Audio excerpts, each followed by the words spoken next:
Okay. Wow. Ew. Hi, Charlie. How you? Hey, how are you? Hiya. Hi. Hey, you're alarmed by the same things we are.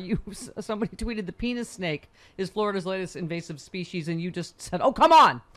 And we already have this morning bubonic plague chipmunks. We have bubonic plague and chipmunks. Yes, bubonic plague chipmunks. And what was the other? Oh, the cicadas. Cicada wasps. Yeah. Yeah. That create zombies. Right. Right. Yes. Okay. So, hello. Welcome to the apocalypse, Charlie. Welcome. Yes, I mean, nature, I'm telling you, nature's last nerve has been jumped upon, and nature is not happy with us. Not at all. On the good news side, Dolly Parton invested Whitney Houston's I Will Always Love You cover royalties in the black community. You said, just make her queen of the universe and get it over with. Yep. Yes, absolutely. It's true. I mean, what an extraordinary American. Yeah. Isn't that something? I mean, it just, Charlie, I woke up in a bad mood. Just not only, the anti-Simone Biles bullies, but the fact that we have the fourth Capitol Police officer that has committed suicide, 2 in the last week. You cannot tell me it's not because of these right-wing bullies calling the cops that testified pussies and weak and whatever else, right? I mean, it certainly has to do with what those particular people did on January 6th.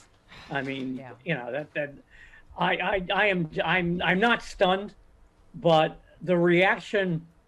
See, I'm one of these people. I love the Olympics. I love watching sports that I know nothing about. Yeah, well, you sport all the sports. I do. Team handball. I do not know why team handball isn't like a giant sport in America. But anyway, the hating on the women's soccer team. And Simone Biles. And I mean, find a target worthy of your rage. Right. Yeah. MAGA Twitter celebrates. Don't punch down. Yeah. MAGA Twitter. Ben Shapiro wrote, they're still the champions of kneeling, though, which is the important thing.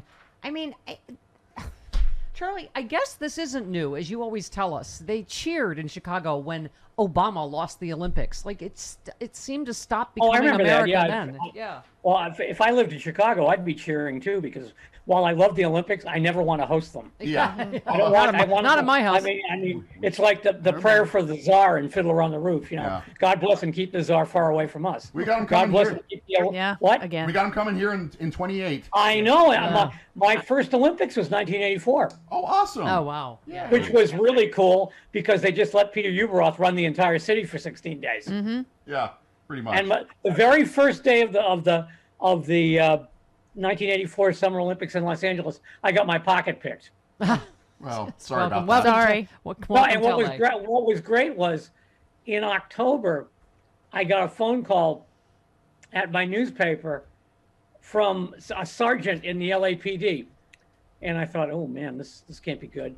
And somebody had tried to use my credit card to buy some track shoes at a sporting goods store, and led the police on a high-speed chase that ended up with him crashing through the window of an auto parts dealership. Yeah. It's very California. Yeah. And when they busted the guy, he said that he had given me a ride when I had gotten stranded during the Olympics, and I'd given him my credit card and told him to buy himself whatever he wanted. No.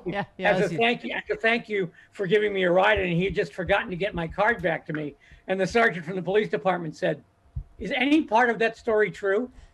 And I said, well, I did lose my credit card, but after that, however, if you want to fly me out there to testify, I'll be more than that. Right. But he said, no, the guy's going to cop a plea. And I said, oh, well. Yes. I learned the crime in LA story the hard way as a young USC student. I was like, woohoo, I'm going to get a convertible. So I had my little used convertible. And then like the first, I think, week, what do you call it? Convertible got slashed in my stereo. Yeah, you never my lock stereo got Never stolen lock out a of my. I convertible. was like, oh, I don't have a radio in my car now. Okay. I would have sworn you were going to say that you left the top one. You're like California girl. Wait, hey, what? Oh, I can't have a convertible. Okay.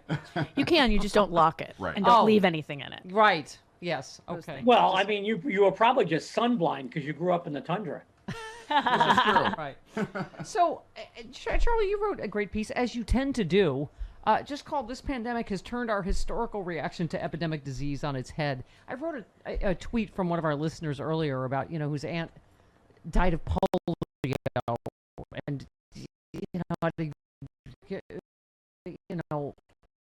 cousin, whatever, died of measles. I mean, it's just, it is extraordinary, right? How we just have no sense of history. That, as Dr. Fauci has said, we'd still have polio if we had Fox News. Yeah, my mother had the pneumatic form of polio, spent a year and a half on an iron lung.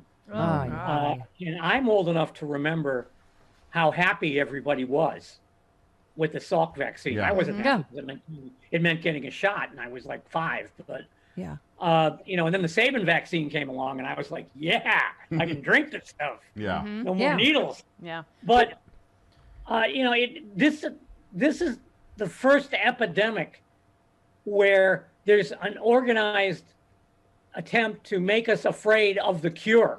Yeah. Yes. Usually we're afraid of the disease. Yeah, that's You know, exactly. when- You said previously through the years, the panic has been driven by fear of getting the disease. Now, though, we have a national panic over the cure, not the disease. You said there is in the country some sort of strange concept of individuality that has come to the surface to cripple not only our response to this pandemic, but our collective common sense. Brilliant. I think, Yeah. as Nicole Wallace said last week, are we too broken as a country to beat this disease? I think we may be too stupid as a country to be this. There you go. I don't know about broken.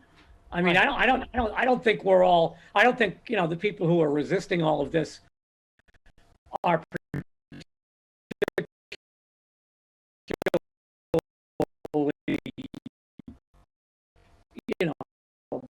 broken and beaten down by life. I just think they've been convinced of things and aren't smart enough to realize that they're being had. Yeah. I mean, I'm not in the we have to reach out to these people and understand their feelings mode anymore. I'm done. We've officially become the Arkansas, Missouri. You want to turn yourself into viral wastelands? Go ahead. Yeah. But I mean, try to keep it, from infecting the rest of us. Chris Hayes was talking about extraordinary political part of this, Charlie.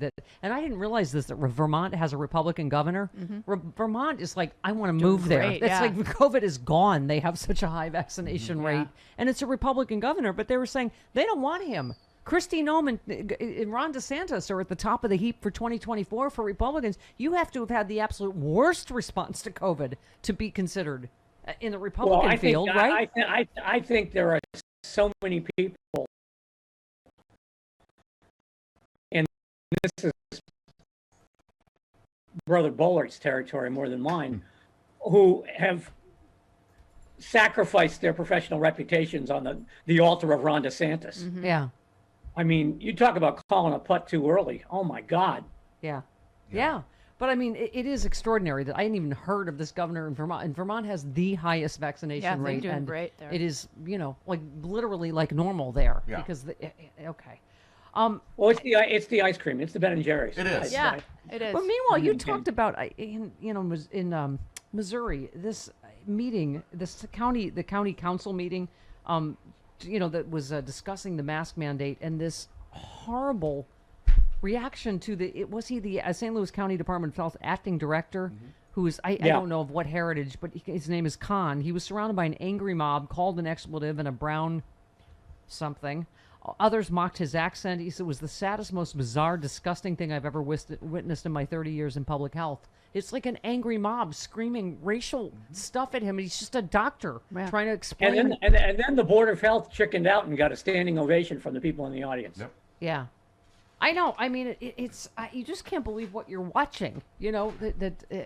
Okay. Anyway, all right. Let's. I can't believe that nobody is standing up again. I mean, it's one thing in the Republican Party not to stand up against Donald Trump, Right. but it's another thing not to stand up against the ignorance that's killing your people. Yeah. Yeah. Well, but I guess that's what's starting to happen, right? Whether it's Lindsey Graham or Mitch McConnell or Even Ben Shapiro this morning said, get the vaccine. Yeah. That- I mean, yeah. something, and I think all these stories, these tragic stories, I don't know what it is, Charlie, but something's resonating. I mean, vaccination rates are spiking up. Grandmas and grandpas are dying. Yep. Yeah. People aren't able to leave their houses again. Yeah. I mean, this isn't happening. This is something that's happening next door. It's not something that's happening in Washington or, Right. Jefferson City or Little Rock. Yeah. It's happening down the street. Yeah. And, I mean, it's possible that things that people things are turning around on the vaccine front, but they're not turning around fast enough, and people are going to wind up facing what the people in New York are facing this morning. Yeah. Which is vaccine passports. Yep. Yeah. Yeah. Mm-hmm. Yeah. It's the only way to do it. Yeah. It is. It is. I can't wait till we And get I it don't here. I can't wait either. What? Oh, well, yours are going to be, California's going to be great because they're going to have to be written in about 38 languages. Well, yeah, like all of our ballots and, Yes. and the DMV handbook. Right. It's okay. We're a melting pot. I gotta look. I gotta look one time at the California DMV handbook. Uh-huh. You can stun an elephant with that sucker. Yeah. I mean, that's a big thing. It is. Your next piece was "Don't get swept up in the infrastructure romance. Bipartisanship is illusory. The Republican Party rarely bargains in good faith. More proof is coming soon." So, what is your take on that, Charlie? On the 2-track thing, and I can't keep track. Well, my feeling always has been that strategy was just screwy enough to work. Mm-hmm. You know that it was so confusing. They're going to be able to put something through before anyone notices. Yeah. The old now, switcheroo. though, I hear slide whistle. I'm like, wait a minute, what? Hey. What did we do again? Wait, hang on. But you know the dedication of Republicans to shove all the money in the world upwards and then keep it there, has given them a great clarity of vision. I think they see the game now, and they're going to work to sabotage it. And unfortunately, I can see Democrats folding and then running, quote unquote, on the bipartisan infrastructure bill, the Kirsten Sinema Protection Act of 2021. That's your lover, Stephanie. Slowly, just don't say that. Step by It's like step. Kramer. It's tragic. I'm telling you, it's Newman. a Jane Austen novel. It's a Jane Austen novel between you and Kirsten Sinema. She's become Really my. is. She's become I my expect Newman. I expect Emma Thompson to be playing Stephanie. I'm getting more efficient. It ended badly before it even began. All right. Well, Charlie, say goodbye to your lover because Oh, is it time to leave? It always Bye now. It always ends well with you. Goodbye, And, Charlie. and look, everybody, it's a great day to get vaccinated. Yeah.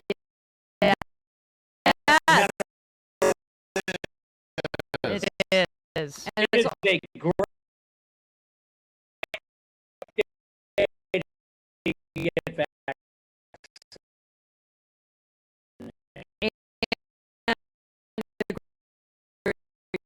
to get to talk about dinosaurs. Always. Always. And no, it's always a great day for dinosaur news. All right. Love you, Charlie. Thanks, Charlie. Bye bye. All right. We.